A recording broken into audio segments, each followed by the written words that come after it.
Muy buenas tardes a todos. Veo que las personas se siguen conectando, pero vamos a iniciar porque el tiempo muchas veces no nos alcanza. Es un tema muy extenso, muy amplio, muy interesante y pues como decimos los abogados, vamos a entrar en materia. Agradezco a la barra de abogados defensores de los derechos humanos en el Estado de México y al corporativo Lex Lawyer Abogados la invitación que me hicieran para poder venir a platicar con ustedes esta tarde, en esta charla. Y a un año de que se publicó mi primer libro, Los Derechos Humanos y el Control de Constitucionalidad y Convencionalidad, el cual agradezco la verdad a toda la abogados, operadores jurídicos, a toda la comunidad jurídica en general, la aceptación que tuvo. El libro se encuentra actualmente agotado, pues lo que me motiva y me compromete a seguirme preparando, seguir estudiando, para poder seguir escribir más. Siempre he pensado a título personal que la mejor obra que puede hacer un ser humano es transmitir lo que sabe a sus semejantes. Y pues bueno, empezaremos con un tema muy importante que yo creo que independientemente de la obligación que tenemos como juristas de saber qué son los derechos humanos, qué son los derechos fundamentales, qué son las garantías, qué es la interpretación conforme, qué es el principio de igualdad de armas, qué es el control de constitucionalidad y convencionalidad, en qué momento se aplica. Vamos a dar unos ejemplos en materia penal, en materia familiar, en materia mercantil, etc. De esto que yo considero son herramientas tan importantes que debe conocer tanto el operador jurídico, el académico, como los que nos dedicamos a postular. En muchas ocasiones, en audiencias, no sabemos argumentarle al juzgador este tipo de figuras, ¿no? Ni en qué momentos se debe de llevar a cabo.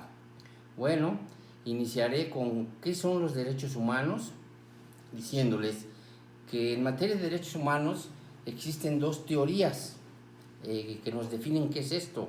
El justnaturalismo, que dice que los derechos humanos son inherentes a la persona. ¿Qué quiere decir esto? Que nosotros ya nacemos con ellos. El Estado nos los reconoce, ¿verdad? Pero eso ya es inherente al ser humano. Y después viene otra teoría que habla del positivismo. Nosotros somos kelsenianos por naturaleza, somos positivistas, decimos los abogados, todo, que consta en autos. Entonces, esos derechos humanos, dicen algunos autores, mientras no estén positivizados en nuestra Constitución, no son más que un discurso político, un discurso social. Efectivamente, miren, en nuestro país los derechos humanos pues nacen desde la Constitución del 24 y muy antes, desde el bando de Hidalgo que lo expide en la ciudad de Guadalajara. Ya hablaba de un capítulo de derechos humanos, la Constitución del 57, nuestra Constitución de 1917, que a la fecha nos rige, hablaba de los derechos humanos anteriormente y las garantías individuales. De la parte dogmática, que era del artículo 1 al 29, y la parte orgánica, que era hasta el artículo 133, perdón, 136. Entonces, esos derechos humanos que les decía son inherentes. Una vez que esos derechos se positivizan, se insertan en una ley fundamental como es nuestra Constitución, se convierten en derechos fundamentales. ¿Qué quiero decir con esto? Que no todos los derechos humanos son derechos fundamentales. Son fundamentales nada más aquellos que están positivizados en la Constitución. Bueno, les decía, históricamente en nuestro país Estos constituciones de las que les hablaba, igual la constitución de Apatzingán, todo eso, ya hablaba de capítulos de derechos humanos. A nivel internacional, a nivel mundial, el sistema de protección de los derechos humanos está el universal, está el americano, que tiene un sustento, está el europeo. El sistema americano tiene un sustento en la Declaración Americana de los Derechos y Deberes del Hombre y en la Carta de Organización de los Estados Americanos. Su base fundamental viene siendo la Convención Americana de Derechos Humanos, a la cual yo le denomino la Constitución Continental. Y está también la Comisión Interamericana de Derechos Humanos, tiene un aspecto conciliatorio, de acuerdo al principio de definitividad. No podemos llegar a la Corte Interamericana de Derechos Humanos hasta que se acaben todos los recursos que prevé la ley, la legislación de un país, pasando por la Constitución para posteriormente llegar a la Comisión Interamericana de Derechos Humanos. Y si no hay arreglo, entonces se puede turnar el asunto, el caso, a la Corte Interamericana de Derechos Humanos, que tiene su sede en Costa Rica. La Comisión Interamericana está en Washington, y en el caso de la Corte, ahí ya sus sentencias, su jurisprudencia, son vinculantes para todos los estados partes, ¿verdad? Entonces, les decía, estos derechos humanos ya positivizados se convierten en derechos fundamentales, ¿verdad? Ya una vez que están en la Constitución esos derechos fundamentales, también viene otra parte muy importante, que son las garantías. Antes hablaban de garantías individuales, esas garantías que eran del individuo. A raíz de la reforma al artículo 1 constitucional, el texto del artículo 1 habla sobre los derechos humanos y sus garantías. Pero ¿cuáles son esas garantías? Las garantías no son más que los mecanismos de protección que la propia Constitución le da a los gobernados para la defensa precisamente de esos derechos humanos. ¿Y cuáles son estos? Bueno, la acción de inconstitucionalidad, el juicio de amparo, las controversias constitucionales, el juicio político para la defensa de los derechos civiles y políticos, son algunos de las garantías constitucionales que tienen ya actualmente un fin procesalista, repito, para la defensa de los derechos humanos o fundamentales del gobernado. Esos vienen siendo los instrumentos que él debe utilizar. Bueno, hay otro tema muy importante, que es la parte central de este libro que me permití elaborar a raíz de que yo veo en la práctica muchas ocasiones que no se invoca, no se solicita, cuando el principio de constitucionalidad y convencionalidad es de oficio y es obligatorio. Recuerdo en una ocasión cuando el doctor Eduardo Ferrer MacGregor, que vino a una conferencia aquí a la ciudad de Toluca, lo trajo el Poder Judicial del Estado de México, él hablaba de esto y regañaba incluso ahí a los postulantes, a todo, porque se debe exigir estas dos figuras.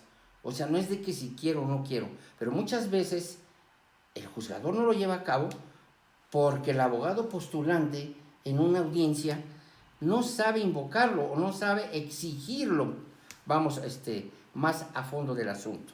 Bueno, dentro de la historia de las democracias occidentales, incluso la democracia ateniense, ¿verdad? En Grecia, ya existían mecanismos de control constitucional, ¿verdad? Todas esas figuras, como estas que estamos analizando, nacen, en primer lugar, tienen su fundamento ya en una constitución, en la primera, en la constitución de los Estados Unidos de Norteamérica, y en el acta de independencia incluso ya se positivizan ahí los derechos humanos, y después en la Constitución de los Estados Unidos de 1976, ahí es cuando por primera vez ya se insertan los derechos humanos, ¿verdad? Estas figuras que también tienen un origen dentro del derecho anglosajón, en el derecho francés, en la Constitución francesa, no vienen a ser más que, por ejemplo, el control de constitucionalidad, en pocas palabras, para hacer dentro de un lenguaje más coloquial, que me entiendan, sin tantos tecnicismos, sin tanta doctrina. El control de constitucionalidad, perdón, no es más que el mecanismo jurídico que un Estado tiene para asegurar el cumplimiento de las normas establecidas en su propia Constitución. Es decir, una Constitución aquí en el mundo entero se crea nada más con dos fines. Una que es organizar el aparato del Estado, y la otra que es tutelar los derechos humanos o fundamentales de los gobernados. Para eso se crea una constitución, aquí y en cualquier parte del mundo, excepto los señores ingleses, que es el país que no tiene una constitución escrita, hablan todavía del Tratado de San Juan sin tierra, y que además se rigen por el derecho consuetudinario. De allí en fuera, todos los países del mundo, como base normativa y para respetar el Estado de Derecho, tenemos la norma, jerárquicamente hablando, la madre de todas las leyes, que es la Constitución, ¿verdad? De ahí deriva todo. Bueno, esta Constitución elaborada en un país, en el caso de nosotros, es una Constitución mixta que tiene antecedentes del derecho germánico, del derecho canónico, del derecho napoleónico, del derecho anglosajón, ¿verdad? Una Constitución es una norma, ante todo, vinculante, ¿sí?, donde derivan la fuente de todas las demás normas jurídicas. Los derechos humanos hay que verlos desde dos puntos de vista, desde dos perspectivas, en sede interna y en sede externa, que esas dos cosas llevan a conformar lo que en la actualidad se le denomina el bloque de constitucionalidad. ¿Cuál es en sede interna? Pues tenemos la propia Constitución, todo el sistema normativo, las leyes federales, los códigos, etcétera, etcétera. Y en sede externa tenemos a los tratados internacionales, que a raíz, les digo, de la reforma al artículo 1 constitucional, se integra todo ese bloque de constitucionalidad, siendo obligatorio para todas las autoridades del país. Y al hablar de autoridades, no nada más estoy hablando de los órganos jurisdiccionales, es decir, de los señores jueces, los señores magistrados, ministros, etc. No, todo aquel que tenga el carácter de autoridad de manera horizontal y vertical. ¿A qué me refiero de manera horizontal y vertical? A los tres poderes y a los tres niveles de gobierno. Dice el artículo 1 constitucional, es obligación de todas las autoridades de este país vigilar, respetar, promover y garantizar los derechos humanos, que en la práctica en muchas ocasiones no se lleva a cabo, o como sociedad permitamos que se vulneren esos derechos humanos. Bueno, es falta de difusión, de conocimiento, en primera de nosotros como abogados, que estamos obligados a saber qué es esto, independientemente de que seamos especialistas en una o dos ramas del derecho. Actualmente lo he platicado con los señores jueces, con los señores magistrados, con académicos, un abogado, un operador jurídico que en la actualidad no tenga un conocimiento profundo acerca de lo que son los derechos humanos, ante todo es un abogado limitado.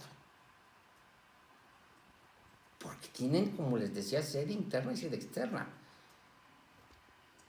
Los derechos humanos vienen a constituir un todo en la vida jurídica de las personas, y al hablar de personas me estoy refiriendo a la persona física, nosotros los gobernados, y también a las personas jurídicas, a las personas morales, ¿no?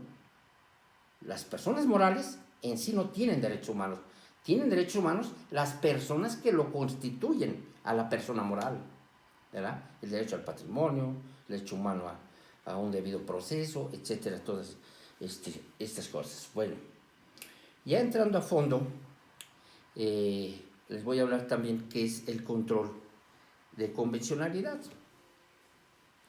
Esta es una creación, si no reciente, sí tiene un menor tiempo que lo que era el control de constitucionalidad. Y no es que antes el control de constitucionalidad no se llevara a cabo en México. Claro que se llevaba a cabo, pero ese control de constitucionalidad viene a ser concentrado y difuso. Es concentrado porque nuestra constitución política de los Estados Unidos mexicanos, el único garante de su interpretación es el Poder Judicial Federal, nuestra Suprema Corte, los colegiados, los juzgados de distrito. Ellos son el garante del control concentrado de constitucionalidad, nadie más. Pero entramos también al control difuso de esa constitucionalidad, a la reforma, les repito, el artículo 1, 133 de la Constitución, y entonces dice, a ver, el juzgador común, materia penal, civil, mercantil, familiar, etcétera, o sea, al advertir, no nada más en una sentencia, al emitir un auto, que ese artículo del Código Nacional de Procedimientos Penales, del Código de Procedimientos Civiles de Estado de México, del Código de Comercio, de cualquier entidad federativa, no se adapta o es contrario a la Constitución, lo que tiene que hacer el juzgador es no expulsar la norma, porque no es facultad de él, esto nada más es facultad de la Corte en la acción de inconstitucionalidad. Lo que tiene que hacer es inaplicarla, ¿sí? Porque es contraria a la Constitución. Y aquí me voy a permitir dar unos ejemplos. Por ejemplo, en materia penal,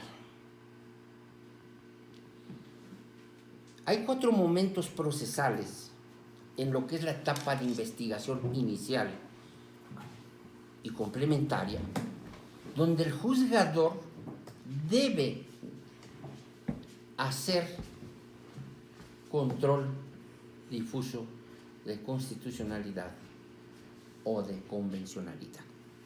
Un ejemplo muy claro es, digamos, no me alcanzaría a explicarles los 4 porque nos centraríamos nada más en este tema y no, después del material es mucho, a veces no alcanza el tiempo, pero les voy a un tema, entonces la fase de investigación inicial y complementaria. Digamos, el procedimiento abreviado. A mí me ha tocado dentro de la praxis jurídica, dice el legislador en el Código Nacional, que es al Ministerio Público a quien le compete aperturar el procedimiento abreviado. Para mí es un error grave del legislador, y así está normatizado, así está en el código. Entonces el señor juez, ¿qué tiene que hacer? Pues bueno, que lo solicite el Ministerio Público, pero resulta, en aquel era un asunto de violación, el Ministerio Público tiene que pedirle autorización, digamos, a su jefe, al de litigación. Y como se trataba de un asunto de violación, un delito grave establecido en el artículo 19 constitucional, dentro de ese catálogo de delitos graves, dice, pues no, Pues dice mi jefe que siempre no. Entonces no vamos o no podemos estar, aunque independientemente de que el Código Nacional lo establezca, está normatizado, pero ese artículo es contrario al artículo 20 constitucional y a las garantías judiciales, artículos 7 y 8 de la Convención Interamericana de Derechos Humanos, ¿verdad? Entonces, ¿qué está primero? O sea, la norma que dice que es al Ministerio Público quien debe aperturar, o en este caso al imputado, también dentro de la Constitución, en el artículo 20, el procedimiento abreviado no está dentro de los derechos del imputado o de la víctima o del ofendido, ¿no? Está dentro de los principios. Entonces, por un lado no es un derecho constitucional tampoco del imputado. Y por otro lado, repito, el Código Nacional dice que es al Ministerio Público a quien le compete. ¿Cómo se soluciona esto? Bueno, pues entonces existe este bloque de constitucionalidad que les digo. Vámonos al artículo 7 y 8 de la Convención Interamericana de Derechos Humanos, que ahí está la salida. O sea, si acepta el imputado su participación en el hecho delictuoso, ¿sí? No es una confesión, porque no estamos en etapa de pruebas, ¿sí? Acuérdense que se le juzga al imputado porque es un medio alternativo de solución de conflicto. Entonces, se le juzga con datos de prueba, ¿sí? Entonces, acepta su participación, está de acuerdo en reparar el daño, que esa es una facultad constitucional que deben revisar los señores jueces. Y entonces no podemos depender de que el Ministerio Público o el jefe del Ministerio Público diga que no hay abreviado. La última palabra la tiene los señores jueces, pero haciendo control difuso de constitucionalidad o de convencionalidad. Vámonos a otro ejemplo en la práctica, en materia familiar. La familia, los derechos del menor, de rango constitucional y convencional, ¿no? En una ocasión estaba yo lejos y un cliente mío iba a promover un escrito en materia familiar, divorcio, guardia y custodia, juicios donde están involucrados los derechos del menor. Entonces, pues yo no podía llegar y le dije a mi cliente, me habla, y estaba él ahí en la oficialidad de partes del juzgado, en la ciudad de Toluca, y hay un artículo de nuestro Código de Procedimientos Civiles que condiciona al gobernado para que todo escrito debe llevar firma del abogado patrono. Esto es inconstitucional. Entonces le dije, meta por favor el escrito sin mi firma. Y no se lo quería recibir el de oficialidad de partes, para empezar. Hizo la observación, pues dice mi abogado que lo meta. Y voy a checar el acuerdo el día lunes y no al lugar acordar de conformidad a lo solicitado, toda vez de que el documento carece de firma de abogado patrón. Caray. Interpongo recurso de revocación. En sentencia interlocutoria el juez me vuelve a decir que no, porque su concepto es legalista, con todo respeto. Entonces me tuve que ir al amparo para que el Tribunal Federal me dijera, a ver, dicta otro acuerdo, ¿sí? Inobservando ese artículo. ¿Por qué? Dicho artículo viola el artículo 17 constitucional, en el acceso a la justicia. Dice, la justicia debe ser pronta, expedita y gratuita, y el legislador del Estado de México está condicionando a todos los ciudadanos, a todos los gobernados, a que el escrito lleve una firma del abogado patrón. Y luego en materia familiar, donde están inmersos derechos de familia y de los menores, ¿no? En materia mercantil.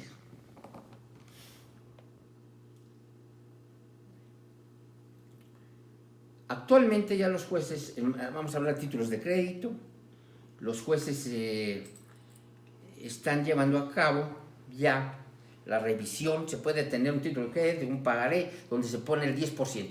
Y está convenido. Aquí una contradicción. Entonces, entramos al pacta sunt servanda. Lo convenido entre las partes. Mientras el demandado no demuestre que hubo vicios del consentimiento, que hubo lesión, dolo, mala fe o coacción, fue su voluntad. Pero entonces viene también, en ese sentido, el Código de Comercio. Es un código por naturaleza usurero. Veámonos en los bancos. Los bancos son los únicos usureros legalmente establecidos. Nos cobran interés ordinario, interés moratorio, intereses convencionales. Entonces, al final es una gama de intereses de una persona que solicita un crédito para comprar su casa con un interés bancario y es imposible de pagarlo, porque si se solicitó $1,000,000, al rato debe 3 de puros intereses. Pues actualmente sí lo están llevando ya a cabo a los señores jueces de materia mercantil, la gran mayoría. Por ejemplo, ahí el código permite el anatocismo, Código de Comercio, la captación de interés o interés. La Constitución no nos dice nada al respecto. Pero si nos vamos a la Convención Interamericana de Derechos Humanos, dice, se prohíbe, sí, la usura. Entonces damos paso, de acuerdo al principio pro persona, pues lo que más le beneficie, y damos paso a la convención, donde, repito, en la actualidad los señores jueces están sentenciando y condenan al demandado, pues de acuerdo al interés legal o al interés que esté en el momento bancario, de acuerdo al costo porcentual promedio, pero utilizando este tipo de mecanismos. Entonces les decía yo, ese mecanismo del control de convencionalidad no es más que se refiere a la revisión de congruencia entre las normas nacionales y las normas convencionales. Si la norma nacional es contraria a la Constitución o a la Convención, inaplico esa norma y le doy plazo a la Constitución y a la Convención. Y repito, esto no es que si quiero o no, es de oficio, lo decía el señor presidente de la Corte Interamericana de Derechos Humanos, el doctor Eduardo Ferrer Magregor, ¿no? El control de constitucional de convencional es de oficio, es obligatorio para todas las autoridades de este país. No sé si en ese sentido quede ya claro qué son estas dos figuras, los ejemplos de cómo se aplican, para dar paso a algo que de manera personal considero, dentro de este libro que cumplió un año, les decía yo, de haberse publicado, haciendo un análisis de la revisión del artículo 1 constitucional. Este libro contiene una propuesta y se encuentra ya en la Cámara de Diputados Federal.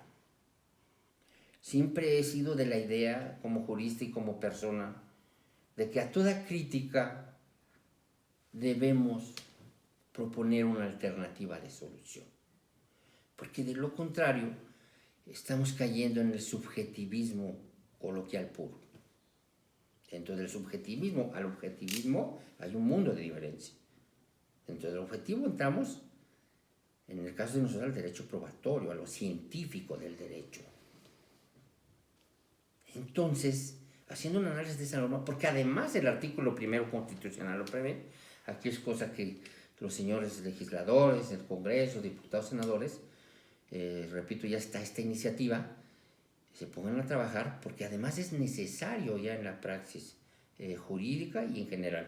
El tema de los derechos humanos, pues no nomás es obligación del sello de conocimiento de los abogados, de los operadores jurídicos, de los académicos, de que estamos inmersos en la ciencia jurídica. No, yo creo que falta información, el conocimiento de muchas autoridades en general, empezar por la policía, ¿verdad?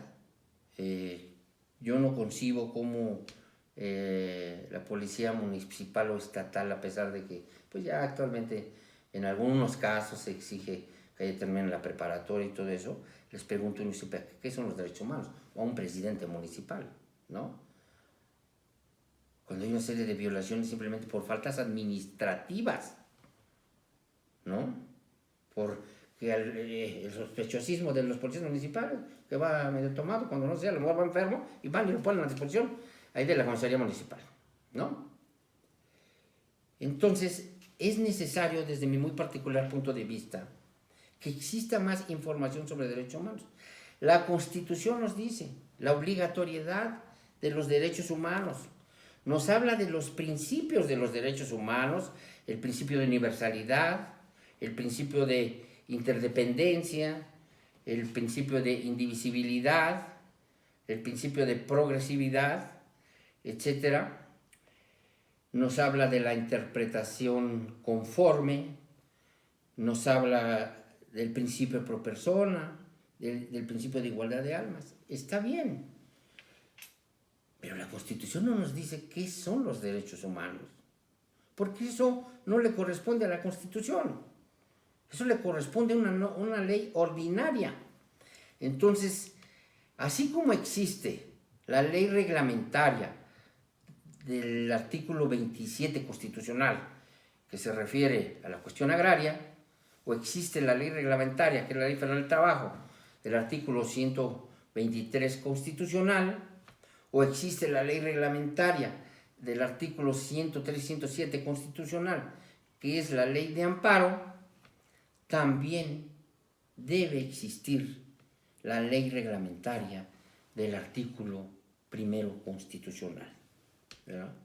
Donde se inserten todo este catálogo de derechos humanos, la clasificación que hace Harel Basak en 1979, un jurista austriaco, y dice, los derechos humanos se clasifican en 4 rubros, ¿no? En 4 generaciones. Ya estamos en la 5ª generación de los derechos humanos.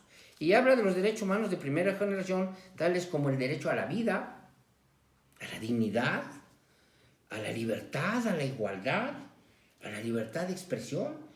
Dice él, son derechos humanos de primera generación. Vienen los derechos humanos de segunda generación, como son el derecho al medio ambiente, al trabajo, a la salud, a la vivienda, a la alimentación. Dice, son derechos humanos de segunda generación. Y vienen los derechos humanos de tercera generación, donde dice está el derecho a la paz, el derecho a la seguridad. El problema que estamos viviendo en este país de la inseguridad es obligación del Estado garantizar el derecho a la seguridad constitucional y convencionalmente. Que no lo exijamos, eso es otra cosa. Pero es una obligación, es imperativo, no es potestativo. Viene también el derecho a la comunicación, al desarrollo, al medio ambiente, etc. Y como 4ª generación de derechos humanos, dice Harel Basak, está el derecho a la identidad, el derecho a lo que estamos los pueblos indígenas y el derecho a lo que estamos viviendo hoy en día, ¿no? Que es el derecho a la informática, el derecho, ¿verdad?, a estar informado, el papel tan importante que actualmente juegan todos los medios electrónicos, las redes sociales, ¿no? Es tan importante ahorita, en este momento lo estamos utilizando nosotros. Este es el derecho informático, es un derecho humano de 4ª generación.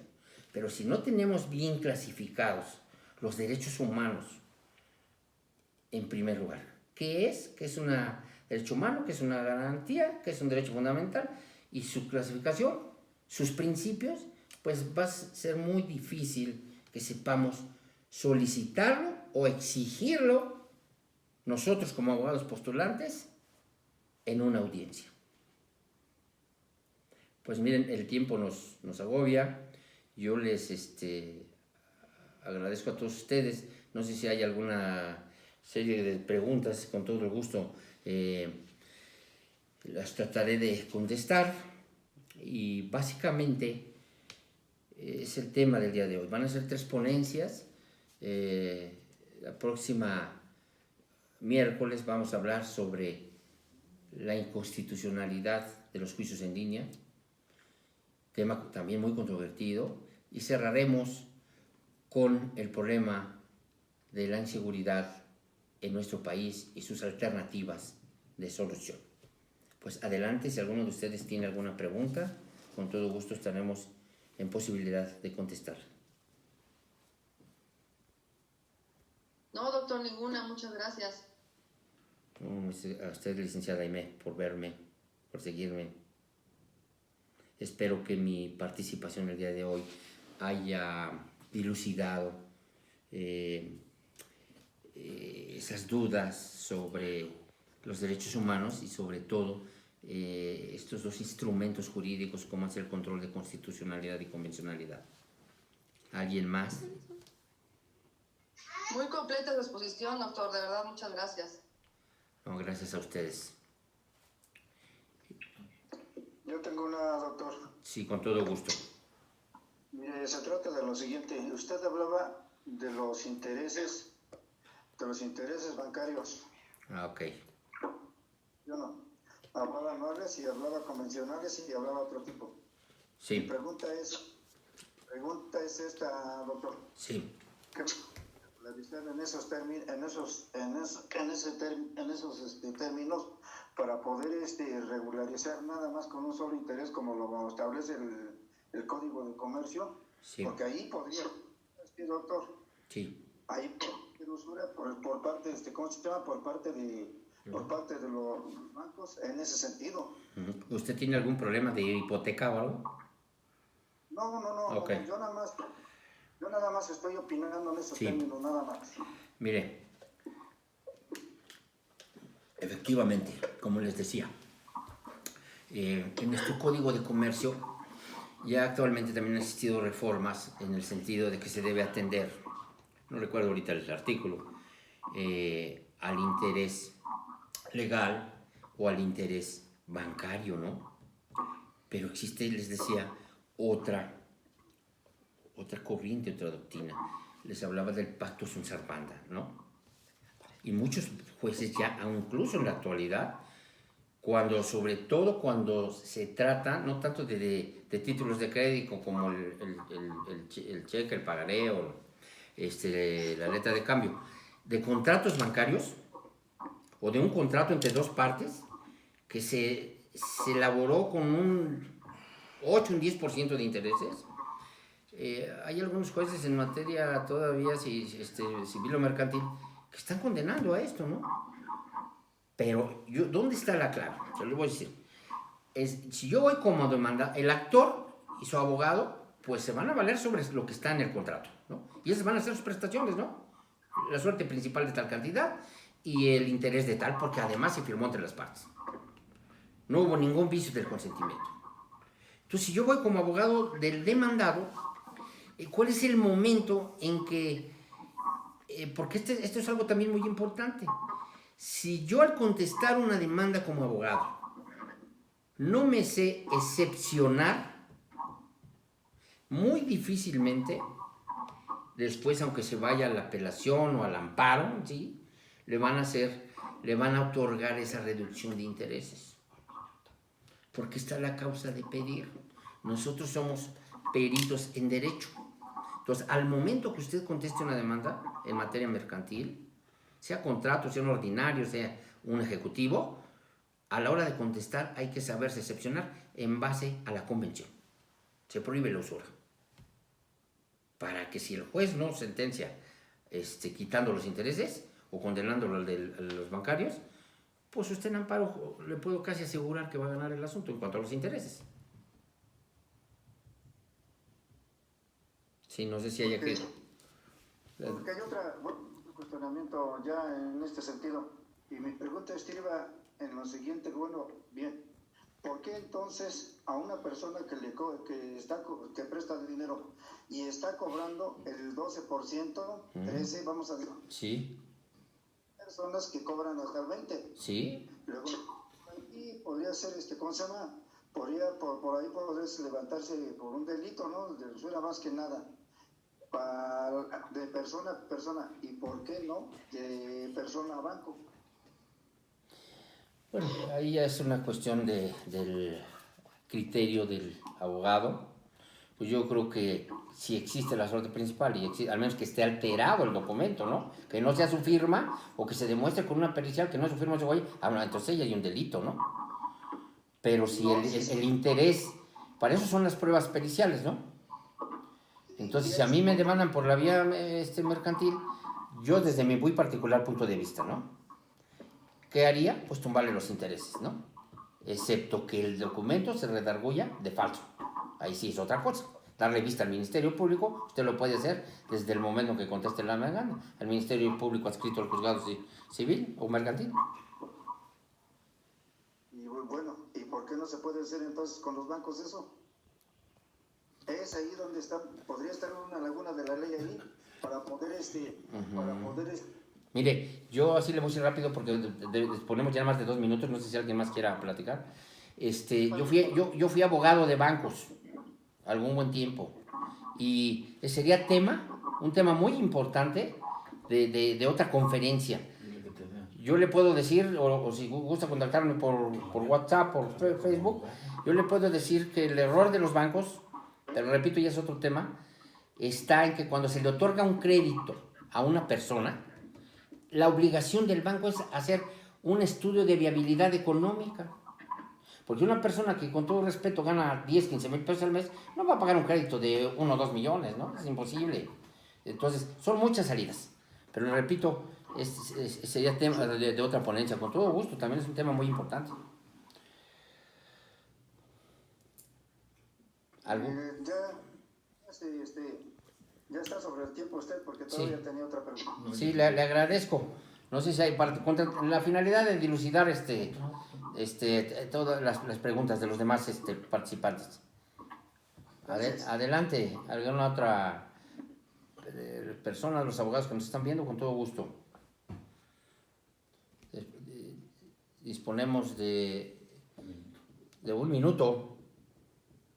Si alguno más de ustedes desea hacer una pregunta en relación al tema de exposición del día de hoy, con todo gusto estaría en posibilidad de contestar a su pregunta.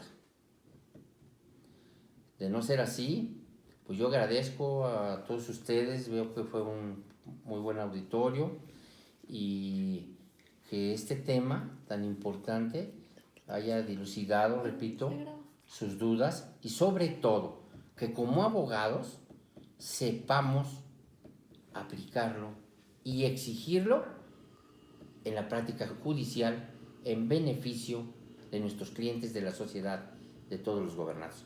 Yo les agradezco y primeramente Dios, nos vemos la próxima semana con otro tema muy importante. Gracias.